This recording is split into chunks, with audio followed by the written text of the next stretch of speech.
My bologna has a first name, it's Oscar. My bologna has a second name, it's meyer. Oh, I love to eat it every day, and if you ask me why, I'll say, 'cause Oscar Mayer has a way with bologna.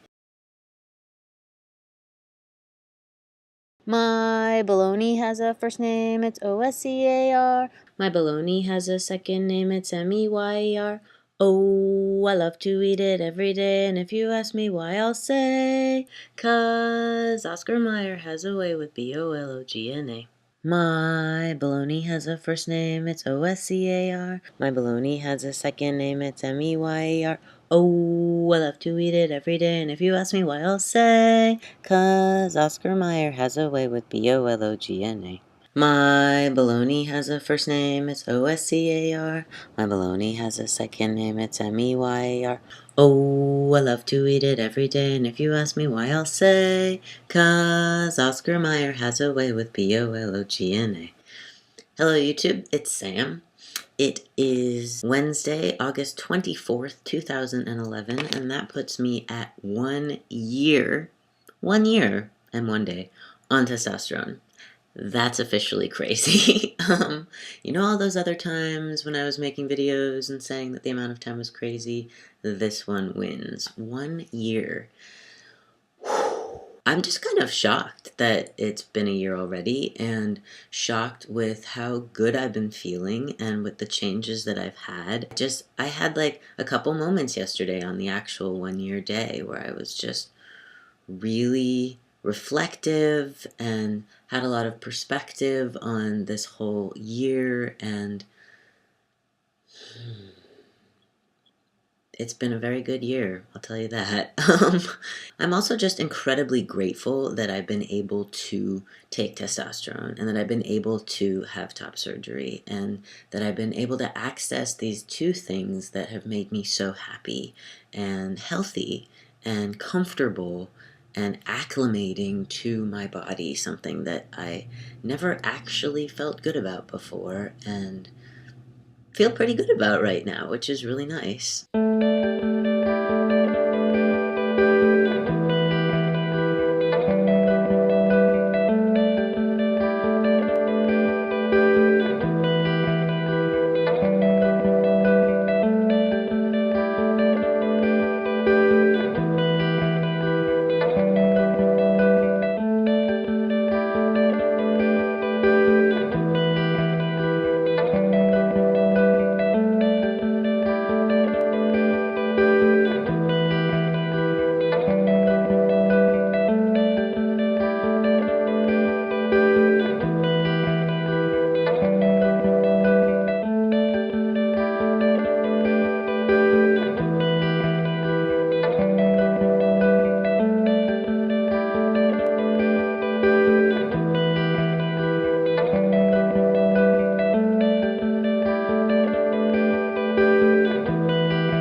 So I have shown my animation Perception at a bunch of different festivals, in addition, of course, to Gender Busters, and I went to a screening of Perception at the Butch Voices conference in Oakland last week, and I had a really profound experience watching that film, thinking about how it had been almost a year at that point since I had made it, and just how much I had changed, not only my voice, but also how I'm perceived by the rest of the world, and also how I perceive myself.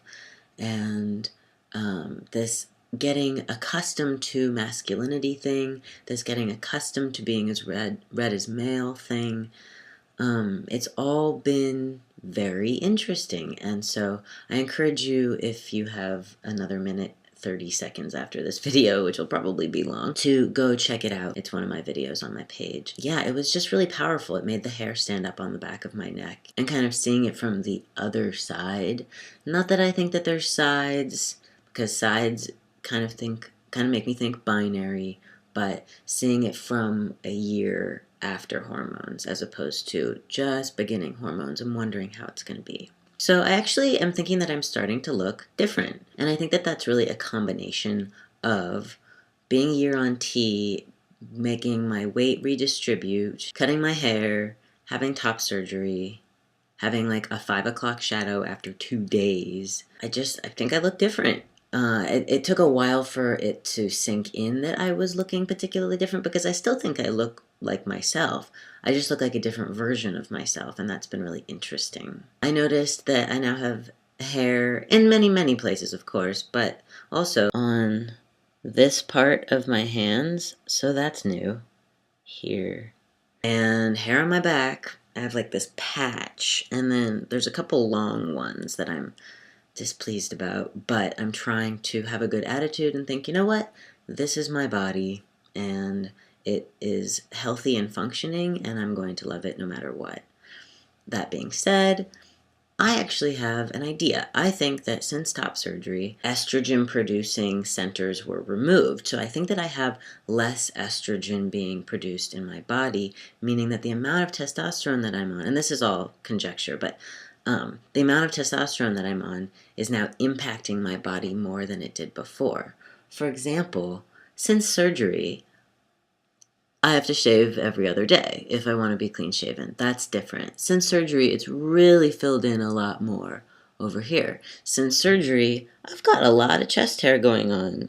You can't really see it, but I know that this was here before, but it's really starting to fill in here and here, down to the incision line. Since surgery, my voice has been cracking a lot, and more than just my intentional cracking when I want to put some kind of inflection into my voice, but the uncontrollable kind of big embarrassing cracking. So I really think that maybe the next time I see my doctor, I'll say, hey, can we assess my dose?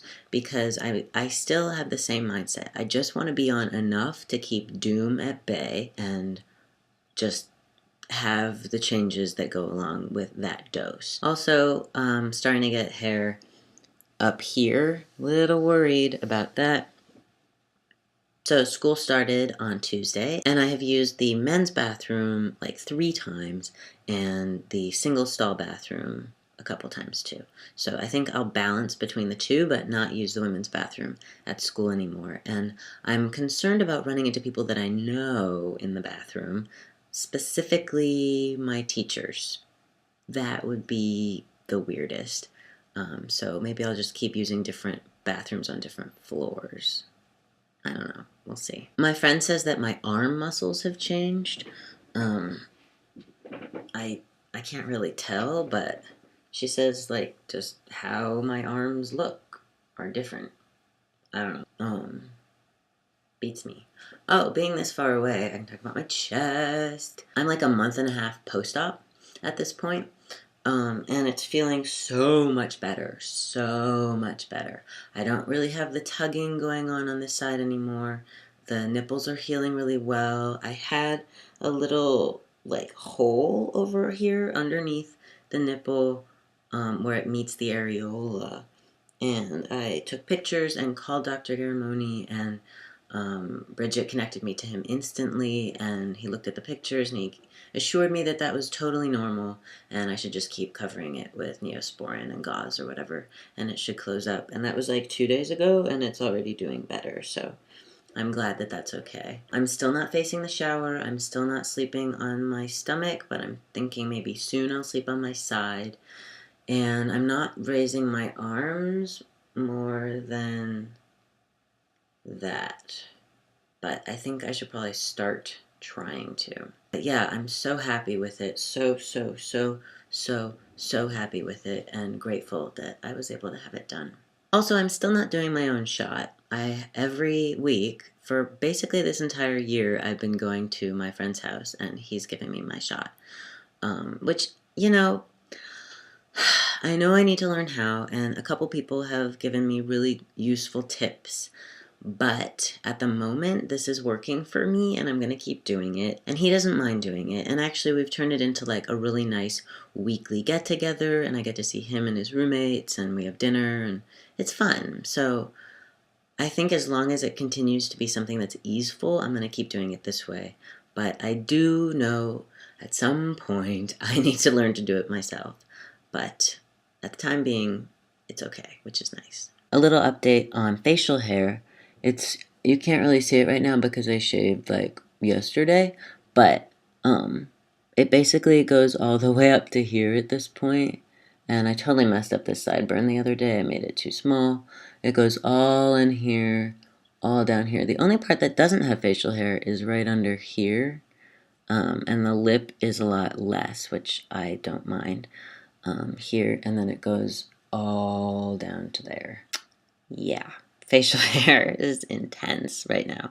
I'm actually really looking forward to like when it's filled in completely and is uniform, and I'll grow it and see what happens. Also, what is it, like no shave November, something like that, so maybe I'll try in November. Oh, another thing I wanted to check was my hairline. So that was another thing that I was worried about when I started tea, was getting too hairy on my body and losing the hair on my head. So as you can see, I still have hair on my head after 1 year. In terms of my hairline though, I think that it is back a bit. Like this is definitely further back than when I started. But as I've learned, there's a difference between a receding hairline and having a male hairline. So I think I've just got a male hairline at this point, or maybe it's still becoming a male hairline. So I think it's okay.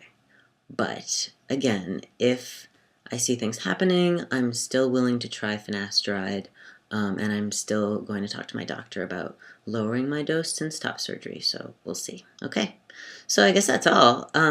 This has been a wild, wild, wild experience, and I just have had so much clarity about what my body means to me, and what kind of a tool my body can be for me, and how we can work together and actually not fight all the time and not just put up with each other, but enjoy each other's company. This process over this year has really, again, changed my thinking about trans identity, about the importance for me of my genderqueer identity, and the changing of the baseline sex thing. Yeah, I'm really happy about that. I'm glad that I've done this, and it makes sense. I've maintained my genderqueer mindset and changed my baseline sex to make me more comfortable. And it has even further, like, strongly enforced my understanding of the non-traditional trans narrative. I feel really good about that. I feel comfortable in it. I know that this makes sense for me. And despite all the like weird acclimating to being read as male, which is something that I'm going to continue to do for a long time, this has been 100% worth it, no question. I'm really so happy that I've done this. I'm still planning on changing my name legally and changing my gender marker probably sometime this fall. I haven't gotten around to it because the summer was so crazy, but I think for a number of reasons, but the top two is congruity, because I want to be able to go around with a more male sounding name than Elizabeth when I look and sound like this.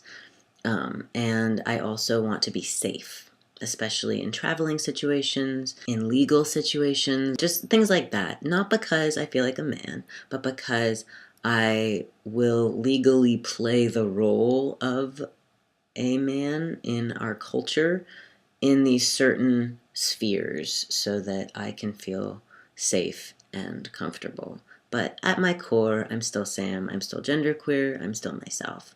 I'm just playing the game. So, alright, I hope that everyone is doing so well, and thank you so much to everyone who's been following my journey. It's been crazy, and thank you so much to all my new subscribers. I get new subscribers all the time, so thank you so much for subscribing and for watching my incredibly long videos. I'm sorry. Okay, I'm gonna go now.